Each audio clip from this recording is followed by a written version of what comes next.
And we are back with another episode of Assassin's Creed 2. I'm joined by... Kohga Nightbane's the name. And in the last episode, we stumbled across the first secret assassin's secret tomb. And in this episode, well, in the last episode, I saw that there was another one marked on the map. So I wasn't sure if it was just saying like, hey, this is where it was, or if it was something completely new. And this doesn't look Survey like says. it's something completely new because this is not the same entrance as the last one. So now we're gonna investigate it. Yep, because I think the Patsy can wait a bit while we Yeah. do this. Because in What? the end, Prioritize the plot? Who do you think we are? The protagonist? actually no, we are the protagonists, so we do everything Yeah. other than the plot. They don't need to know that information. Oh fuck! It's this one. Oh. uh. Di Grazia, stay away from the artwork on the walls. And when your men paint the dome, take care not to disturb any of the sacred relics in the lanterna on top. They are the most important artifacts in our church. Yes, yes, Padre. Just make sure to pay us the full sum for our work.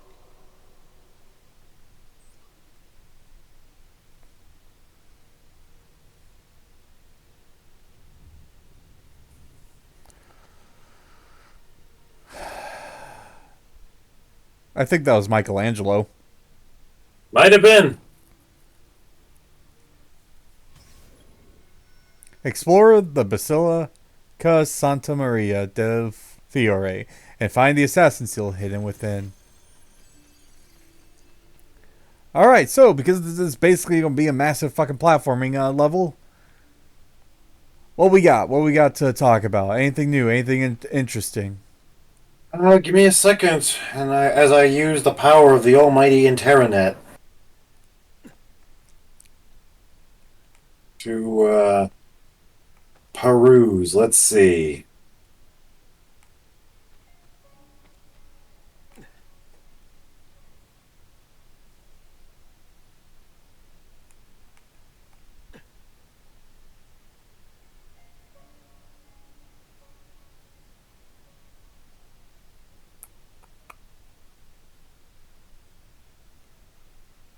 This way.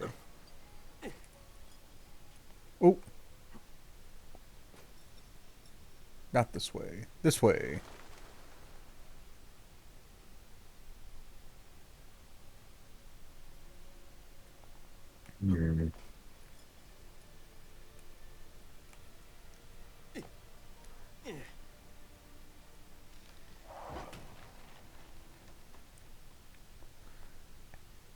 Bene. Now I have a way back up in case I fall. Yeah, if we fall You like know, right, if we somehow survive the fall. yeah, like right now it's perfectly fine. But I'm thinking more of when we get a little higher up because we gotta make our way to the center. Like So, given recent events, this might be somewhat interesting. Star Wars bringing back legendary Sith in new series. Let's see.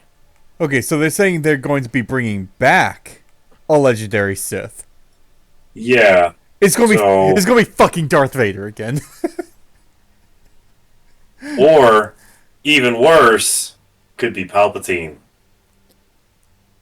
You see, okay. I'm gonna die on this hill. I avidly believe that the Acolyte should have been about Plagius.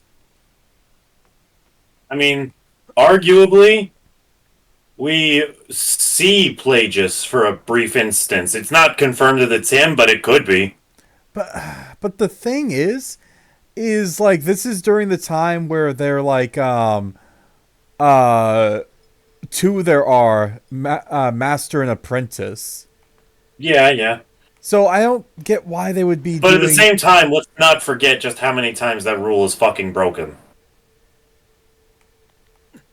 See, I don't. Okay, so in the Clone Like Wars, Grievous and Ventress, the Inquisitors. so Grievous wasn't ever a like a actual like Sith apprentice. True, but he was as close as he himself physically could have become. Yeah, but it was because he wasn't force sensitive. Like Okay. I would say like there's a difference between like a proper Sith apprentice and training and like trying to Just training to use a lightsaber. training someone to use a lightsaber or like training someone like to use like the dark side of the force but still using them as a tool. Also, Cuz that's what Ventress was. She was trained to yeah. use like the dark side just be used as a tool. Also, the third paragraph in this article says, and I quote, "Not even death can prevent the creative gods from playing around with artistic license." End quote. So this really could be just about anybody. Yeah. So they're basically saying that like even the death of uh Earl Jones really Wait a damn minute. Hang on. couldn't prevent Disney from basically literally beating a dead horse. Yeah, they have a tendency to do that.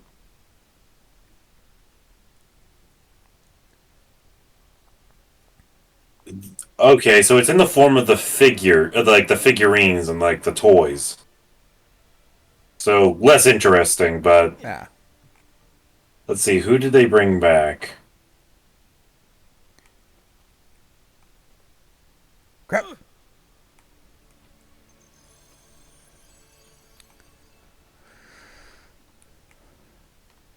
This could be from the retconned novels, for all I know.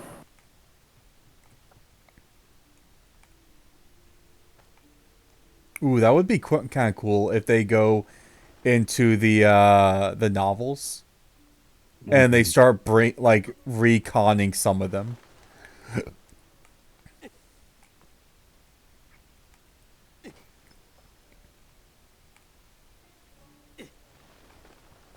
Apparently, this person is a fan of Star Wars Outlaws because he keeps talking about it.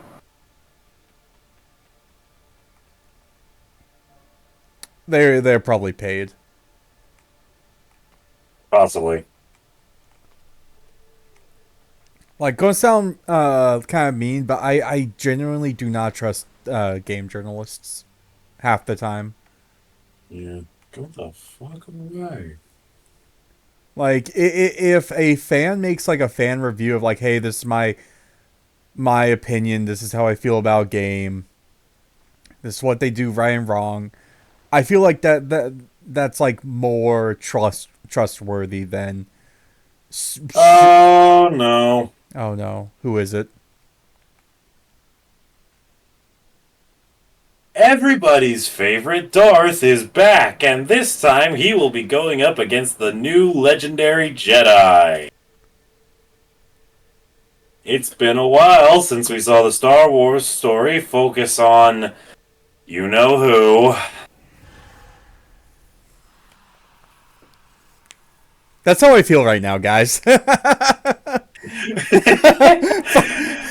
But that is all about to change thanks to a brand new 4-issue comic book miniseries. And I think that's as far as I'm interested in this. I'm going to die on the hill. Acolyte should have been Darth Plagueis. Every time they bring back Darth Vader, they are beating a dead horse because Darth Vader's story is over. The fucking like thing with like the only thing like interesting that they've done with like the entire concept of Darth Vader recently. Kenobi. Well, not just Kenobi. I'm gonna go like all the way back to the sequel trilogy. Even though I don't like the sequel trilogy, I'm going to still give them props for the fact that they made Kylo Ren basically idolized like Darth Vader. Yeah. I mean, like, say what you want about Kylo Ren as a character, and believe you me, I could go on for hours, but that was a good idea. Yeah, no, I give them props on that because, like, hey, that actually shows a bit more struggle within the Skywalker bloodline. The fact that, And also, not for nothing, the first time you watched Force Awakens, tell me you didn't feel a chill run down your spine the first time you saw the half-melted helmet. oh, so I did feel that chill. Then I, for some reason, immediately questioned, like, wait, how the fuck did they get that? I mean, I imagine Luke intended to have it as a keepsake, Yeah. because it is still his dad. War atrocities and genocides put aside.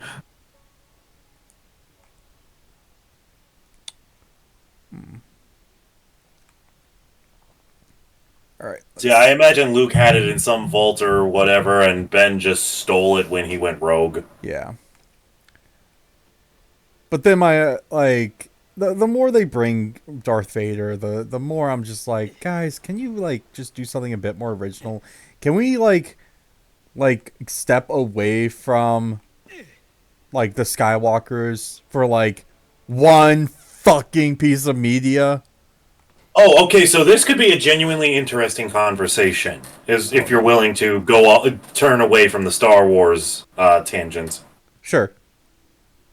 Top the 10 most rewatchable Pokemon movies ranked. All right, let's see what this what this has to say. I'm just skipping ahead to the first one. Aha! Starting off at number 10. I can see this one. Pokemon Forever. You remember that one? Yes. Yeah. That was a honestly, I think the reason it's so rewatchable is just seeing the dynamic between Ash and Sam, Yeah. aka young Professor Oak. Wait, 1 second, guys. I'm getting a call. Okay, so we were talking about the rewatchable Pokemon movies, right? Yeah, and we're on Pokemon Forever. And honestly, one of the things that really, really helps it stick out is not only the antagonist, but also what he does with Celebi after he gets his hands on it. I think for me it's always going to be the third Pokemon movie. Yeah. Or no. But it's not- just like no, I fully understand why, because that movie has a lot going for it. I just But trying also, to make sure it's like that, in terms of enemies, like Celebi creates this like eldritch monster, and that is so outside of Pokemon's normal wheelhouse. yeah. So yeah, the next one is Pokemon the Movie 2000, which layman's terms, it's the second movie. Wait, just make sure. Is that because the one I'm thinking about is the Entei one? Is that 2000 or is that? No, the second movie is Zapdos, Moltres, Articuno, and Lugia. Ah,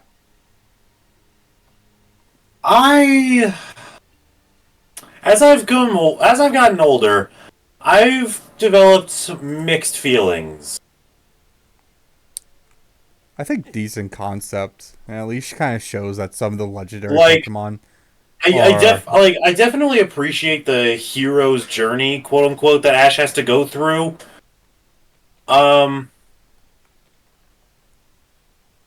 But like, at the same time,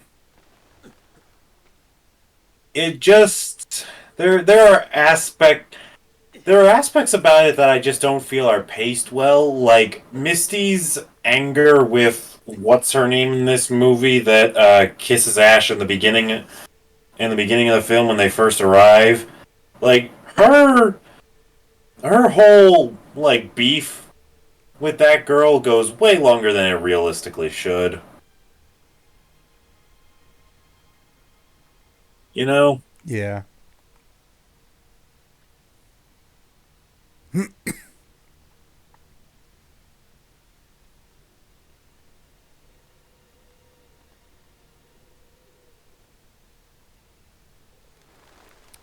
Let's. So next up is a movie that I genuinely haven't seen. Volcanion and the Mechanical Marvel. I haven't seen that one either. All right, so for this one, we'll read what it says. Yeah. Let's see. This movie centers on two mythical Pokemon, Volcanion and Magearna. I don't think I've ever heard of Magearna before. Magearna is kind of like a weird and special Pokemon. Like, if you want to get Magearna in the game, if I remember correctly, you need to complete the Pokédex. Let me take a look. She's like an actual She like looks man-made like Pokemon. she looks like a robot version of Diancie. that one. What? Diancie. Yes. Yeah. No, I had the same thought process when I saw Magearna for the first time too. I'm like, that just looks like fucking Diancie. Yeah, yeah. It looks like a Robo Diancie, which honestly, that could be the intention. Yep.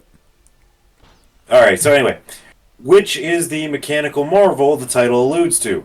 Grappling with the ethics of creating artificial life for the sole purpose of controlling it, the movie examines some pretty heavy topics that wouldn't otherwise be accepted from a children's show. Of course, it makes sure to intersperse these philosophical questions. Words are hard today. Lost my place. With some spectacle, courtesy of Volcanion, which is responsible for volcanic eruptions and other destructive forces of nature. Dude, Volcanion has like a weird typing. It's like the only He's- fire water Is it type. just me, or like in terms of like what he's quote unquote supposed to do? Is he basically just Heatran? He's a Heatran with water type. Yeah.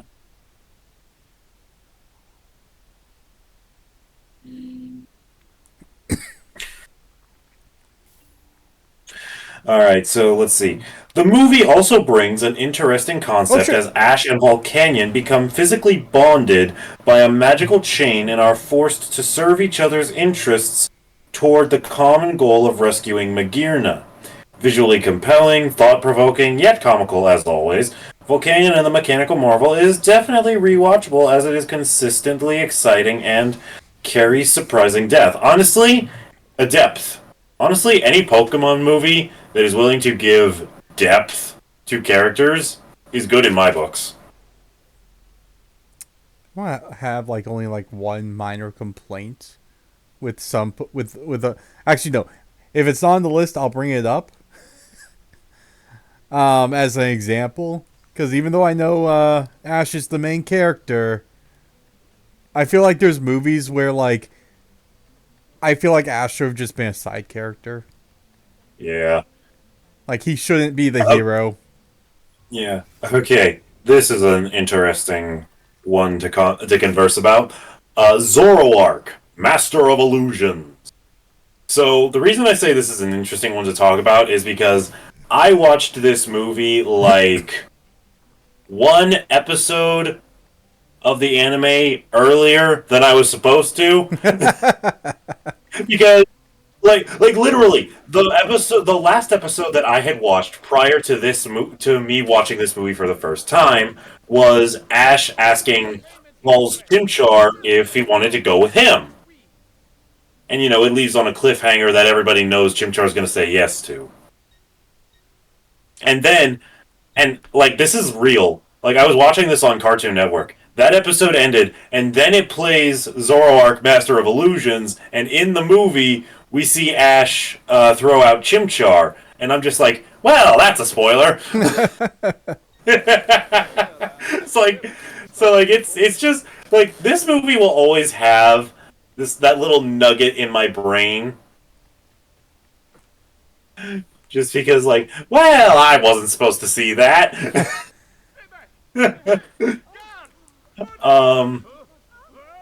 Sorry, sir. Yeah, nothing personal. So, I'm gonna be real with you. Mm-hmm. Aside from that one little brain worm, there is only one thing memorable to me personally about Zoroark, Master of Illusions. And what was that? Dawn's insistence that Zoroa never turn into her, and then immediately grabbing Zoroa by the tail when he does. Yeah? Don't you turn into me. Yeah. And, like, all I'm going to say is, due to the dimensions of her skirt and Zoroa's tail in addition to that, I can understand why she would have some objections. Yeah, no, those are good objections. Yeah. I'm trying to say this as broad terms as I can. Dawn shouldn't be wearing a skirt that's like as short as it is. Yeah, no, for real. Like, what's the deal with these female Pokemon trainers and wearing basically skin-tight clothing? Oh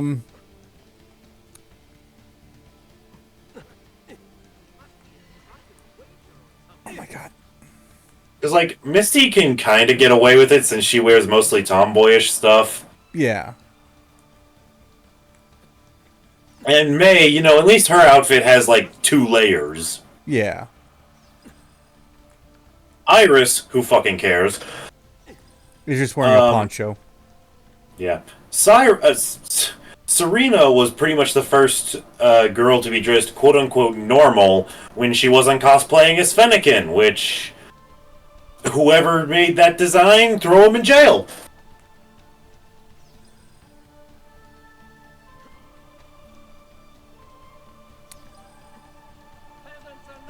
So yeah, like, I don't, like, aside from, like I said, the thing with Dawn, and the fact that Zoroark is transforming into the shiny variants of Entei, Raikou, and Suicune throughout the movie, I really couldn't tell you anything of particular significance about the movie itself.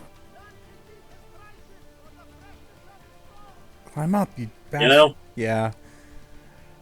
I think the only thing I remember was Zora's like Zoroark had a very, very alluring voice to me.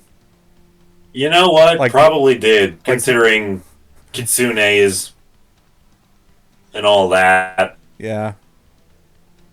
So, next one, and this is a movie I watched a ton of times over as a kid. Destiny Deoxys. It's been a while since I've seen Destiny Deoxys. Yeah. The biggest reason that I rewatched the movie is I was enamored by the city it takes place in. Like, the city is just so cool, and even by today's standards, looks crazy high-tech. You know? Yeah. Dude, I think, like, one of the best things for Deoxys came from the manga. Probably. Where Deoxys is Red's, like, brother. That's okay. That is actually ridiculous. No, okay, so, like, what it was is in the manga, and... I'm not gonna make it. Not with that attitude, you won't. 5 seconds left. And I still have, like, 6 more.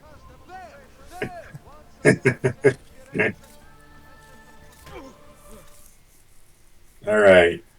So, are you ready for the next one? Yeah. Oh, yeah, no. It was, a piece of Red's blood got into Deoxys when it was forming. Oh my goodness. So Deoxys was basically became a blood brother to Red. That is ridiculous. Yep. I'm gonna be real with you. For me, at least, the most forgettable thing about Destiny Deoxys, and this might sound weird to some people, is Deoxys himself. Like, him and his entire battle with Rayquaza. Like, that's the part of the movie that I forget the most when I'm thinking back on it.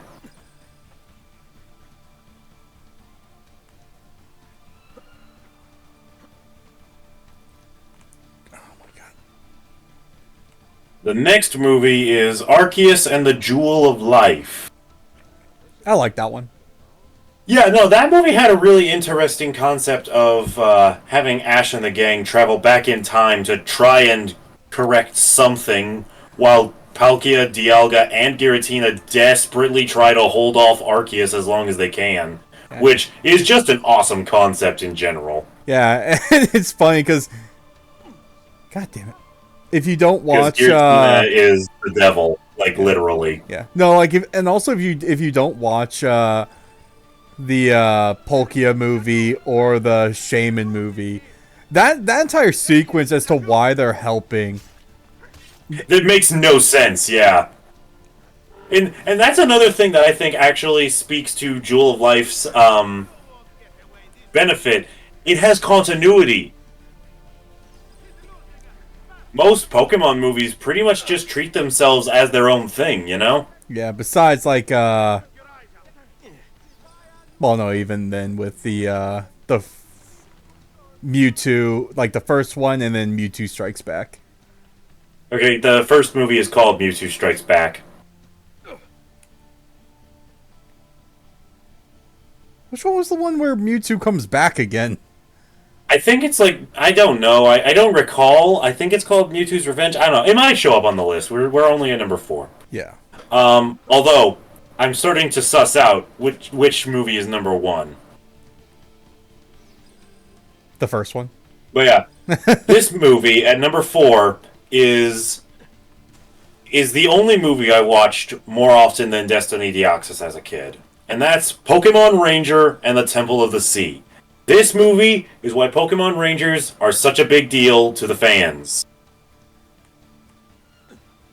Okay, Temple of the Sea, I got one major complaint. One major complaint. Wait, just to make sure.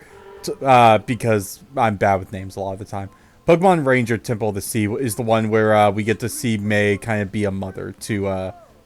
Yes, we get to see Motherly May, and we get to see a pirate with a Chatot. Okay. Ash, you fucking scumbag. Okay? We got an entire movie about May, and then you had to come in at the fucking end and be Mr. Hero. Fuck you, Ash. Okay? Fuck you. Like, you had no reason of being the hero right there at the end. The entire movie was about May. Is this the movie that you were talking about earlier? Yeah, like Ash doesn't have to be the fucking hero in every movie. The movie had nothing to do with Ash. Honestly, if anyone should have been the hero, it should have been this Ranger character. Yeah. Like, either the Ranger character or May. Like, that's it. Ash didn't have to fucking swoop in and be, like, Mr. Hero. Like... Yeah, I mean, like, it's an unfortunate thing. Ash himself was a very overused plot device. For better and for worse. Yeah, but like that movie always makes me angry at Ash, because it's like, it was such a good movie. Yeah, I'd have to rewatch it to see if I would now share your feelings of anger. And honestly, I might. I've got a day off tomorrow, so I might watch this movie again. Yeah. But yeah, no, like, May is one of my top 3 Pokemon games waifus, and this movie is one of the biggest reasons. Just, I don't know, this movie did something to me. I fucking hate that one guard. Fucking hits me off. Okay, this is another movie I have definitely not seen. The Power of Us in 2018. Definitely did not see that one. Wait. Who's on the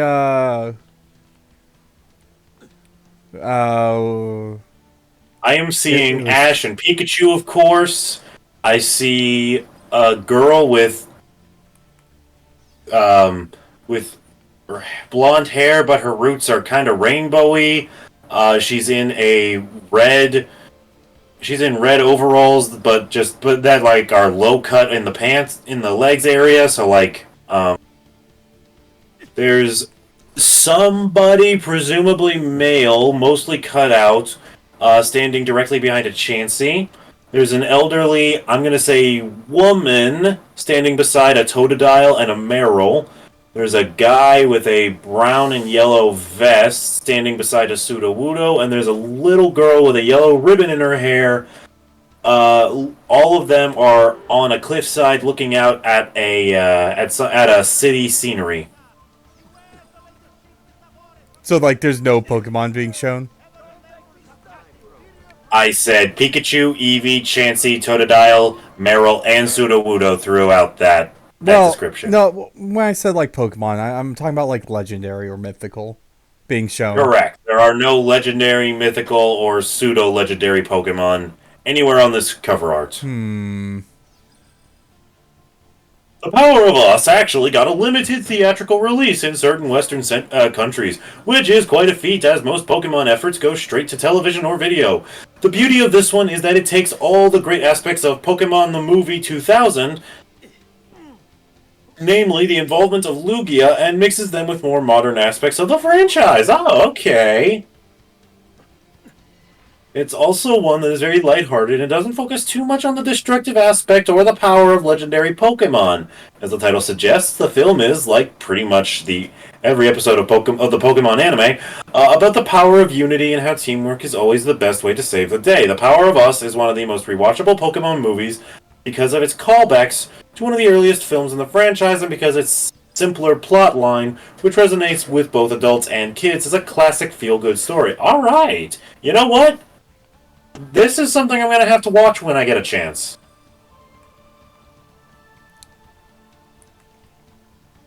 Excuse me. Because that sounds incredibly atypical to a Pokemon movie, and I absolutely want to see it. You know? Yeah. Okay, now here's something that took me by surprise. The number 2 spot goes to Pokemon the first movie, Mewtwo Strikes Back in 1998. Huh. 98. I was a year old when this movie came out. Holy crap. At least it's not... Trying to think to... But yeah, like, it's no surprise that this movie is so high up on the list. I mean, for God's sakes, it's the first movie. It's the one Pokemon movie that everyone knows. It's the Final Fantasy VII of the Pokemon franchise. Even if you haven't seen the movie, you know the movie, you know? I still like the fact that in the original Japanese we got like the we got the entire like sequence at the beginning with Mewtwo. Because whenever they brought it into the dub, they cut out the entire sequence where we got to see Mewtwo and the other clones in their little cloning pods. Interesting. And it actually gave Mewtwo a bit more of a show like, hey, even though he becomes a villain, this is basically his origin story. Yeah. I might have to check it out. And it definitely stands to this movie's quality that they were able to create a 3D animated Netflix remake of the movie, which, I mean, it's fine. It covers all the plot points. It just looks a little weird. Yeah. I think if it was like the same 3D animation they used for the Let's Go games. It kind of feels like they tried to use that, but like as a base rather as the core as the core design. Yeah. But yeah, honestly, I can recommend either version. You'll get more or less the same experience either way. If you can tolerate the weird graphic choices, then by all means go for it. If you can't, the original holds up. So what's the number 1 most rewatched movie? You know what? This makes sense. I believe it. Lucario and the Mystery of Mew. Yeah. Yeah, that makes that makes total sense, because this movie is just ridiculous. I think, like, out of all of them, that's the one I've rewatched the most. Honestly, again, if the Manaphy movie didn't exist, yeah, same for me.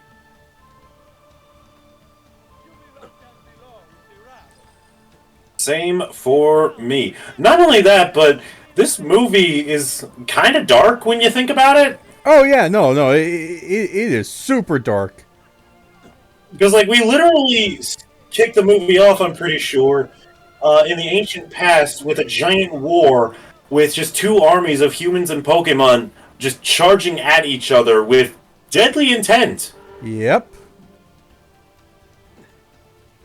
And so, and not only that, but at the end of the movie, Lucario, I'm just going to say, crystallizes alongside his former partner. He fucking dies.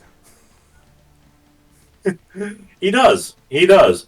And this is pretty much the only movie, aside from the first one, and Detective Pikachu, fight me, that should be canon. Because I would have loved to see Ash, like, for one reason, for literally any reason that you could pick, develop his aura powers that he has in this movie. Like, it could give some credence to Ash Greninja. You know?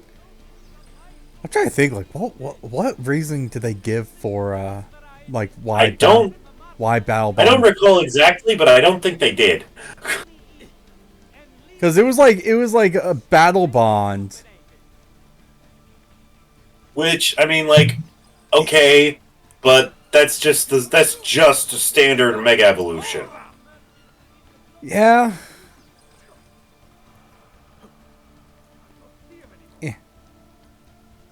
Oh, you might get it this time. No, I'm not.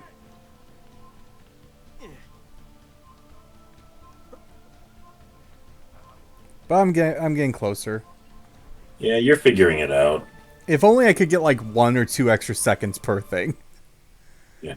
So, obviously, you would, if the question I would have posed is which movie would you add to this list? You obviously say the third movie with Entei. Yeah. I would take out probably Us, just because I haven't seen Us. I would probably take out the Volcanion movie. See, I haven't seen Volcanion either. Yeah, no, I haven't seen either of those two movies, but the Volcanion movie sounded less appealing to me. Not saying that it's bad, just you know. Dude, there's like over like what 30 different. Here's a movie I would add to the list. Pokemon Heroes. Which one was Heroes?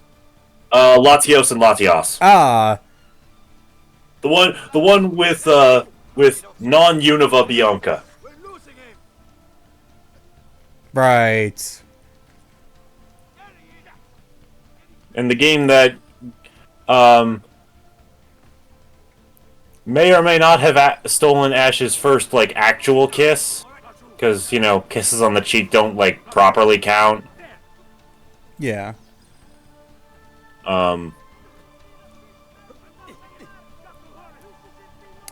So you know, sorry, Serena. I'm a. Can we talk about how the internet exploded in that moment? Dude, okay, so here's the thing. As soon as, like, you introduce, like, a love interest to a, to the like main a character. dedicated love interest, not one that grows on them like Misty, or one that's just kind of presumed by the fans like Misty, May, and... Dawn. Like, not Misty, not like May, Dawn, and the Devil. I'm referring to Iris, to those who don't know. Yeah. He hates Iris just because of how much I hate anime Iris. I tolerate game Iris. I hate anime Iris. She is a little bitch who doesn't deserve any of the talk that she has. See, Continue. I still see her just as like the annoying little sister. I see her as the annoying part. You see, I've had like female friends younger than me that kind of acted like her, and they were all just like little sisters to me. So I'm like, because like I think the intention was that that Iris was supposed to be some category of tsundere. Look, there's doing a tsundere correctly, and then there's just making her unlikable. And Iris falls into the latter category, which makes me so mad that in the sequel games, Black and White 2, she's the goddamn champion.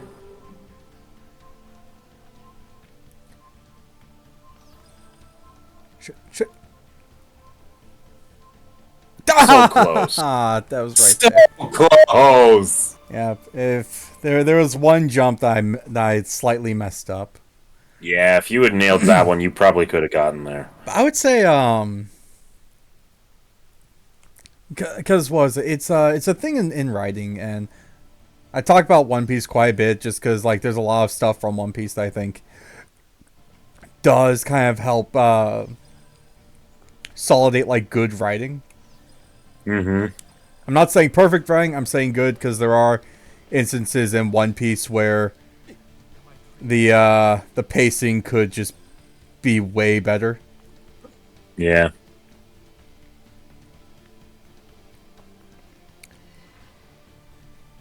See, when you do the jump button, you're supposed to jump to the next available thing.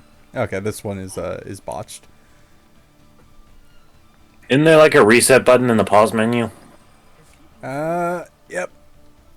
So we can do abort. It'll take us just back abort to and try again. Yep. So Oda, the creator of One Piece, basically stated that he is never going to introduce an actual love interest to any of the characters, or he's never going to introduce a love interest for Luffy, because as soon as he does that, as soon as like they make the relationship kind of official, the story might as well end. Oh, here's something interesting. Pokemon Go is getting Dynamax. Oh yeah, I saw that.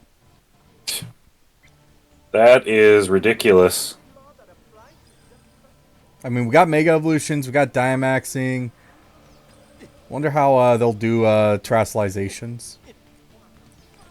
Who knows? But truth be told, I don't really care that much about the about the raids. I don't care one whit about Pokemon Go whatsoever. But that little fun fact was interesting, at least. Yeah, because I only use Pokemon Go whenever I need I want to try to get a shiny Pokemon during their community days. And I don't play Pokemon Go at all. I used to, but then I got bored with it. Yeah.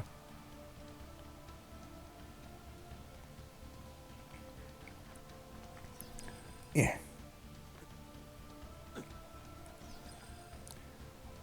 Ah. Oh. I can't see him anymore. No! You! See him, not you. Well, that is not your fault. I'm saying that right now. That is not your Fucking fault. hate that guard. I fucking hate him. What was it? Because we're on the topic of Pokemon. There was a I saw a clip from the new Pokemon show. Yeah. And it was it was like a character with a shuckle. I say, prove it. Interesting. And they put a straw in the shuckle. And like as soon as I saw that, I knew exactly what they were doing. Oh no. So in the oh my god. So in the Pokédex, shuckles typically take like their like berries and stuff, and they put them in their shell, and they turn the berries into a type of juice. Okay. What the? So whenever I saw that clip, I'm like, oh man, because you don't see a lot of like in the anime. You don't see the people or Pokemon typically doing what their Pokédex entries say. Yeah. Okay. Really quickly, Yep. I have to go to the bathroom. Continue your rant. Yeah, but like I just saw it like that was like kind of a really cool scene because like it's kind of saying, hey, there's actually some merit because like I don't really think you ever see like a Pokemon actually doing what their Pokédex entries describe them as to being capable of doing. Now, I understand why they would never do like Ghost-type Pokemon, because if there's a Ghost-type Pokemon and you want them to do what they're actually doing, the person that they're probably with is going to fucking die. Like Litwick. It wants to get it can tell when someone's about to die, so it likes to be close to them. I fucked that one up.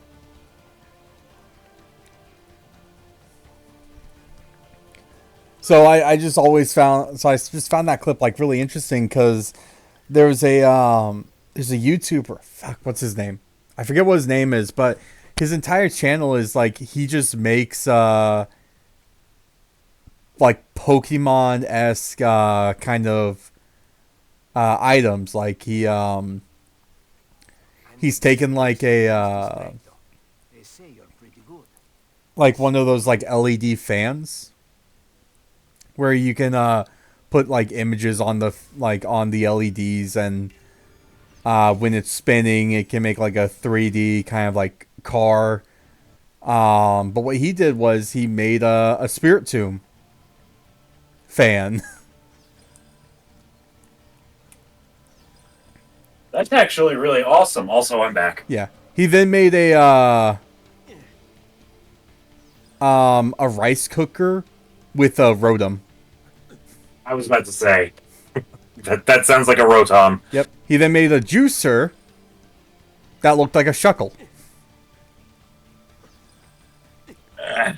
So like it's kind of cool, like just kind of like seeing, because I think one thing that'd be kind of interesting, and they try to do it in Gen 2, take a step away from like having to go on like these Pokemon journeys and like doing like the gym battles, and focus more on exploring like the world of Pokemon, like seeing like how like the Pokemon in a region kind of interact with their surroundings. Okay, so really quickly, I have to bring this up because I was looking for other topics and I found this boggling topic. Okay. I'm just going to read the title. All right. Japanese fans unhappy with Square Enix's decision to censor female characters in Dragon Quest III HD 2D Remake. Everyone involved should apologize at Akira Toriyama's grave. What the actual hell?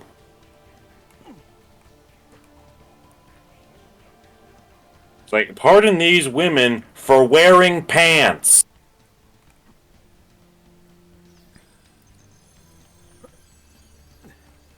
Okay, so I'm just play devil's advocate. Like I'm kind of like I'm okay with the idea of having to like censor characters. Like actually give like characters like clothing, because yeah, like here's the thing. If you're not familiar with like how old school Dragon Quest characters, specifically the females, were portrayed in their class gear, they're basically naked half the time. Yeah, no, like, for real.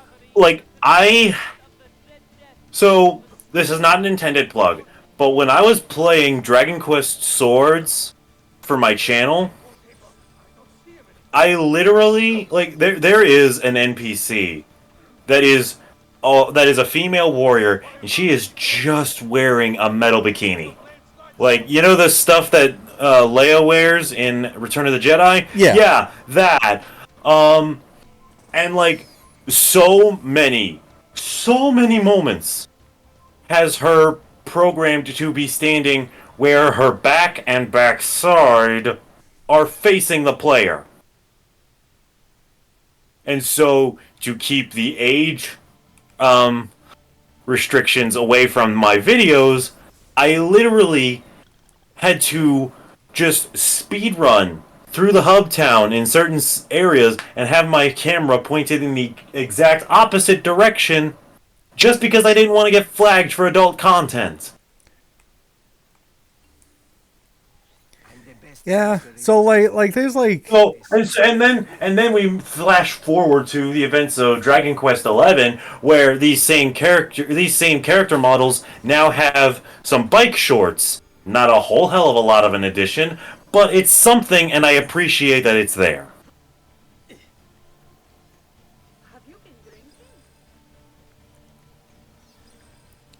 So it's like, I don't care how much of a purist you think you are, do not get mad at something as trivial as this.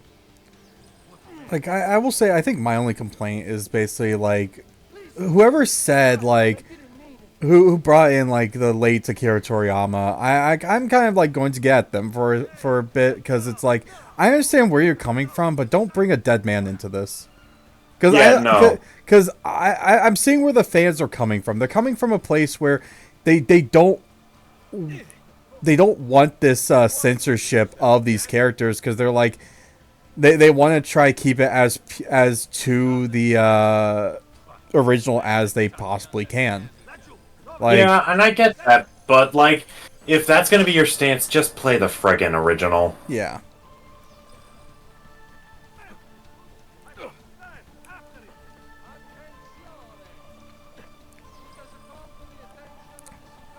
So, but it's just one of those things where they don't like to see like games they grew up with like taking these changes where it's like these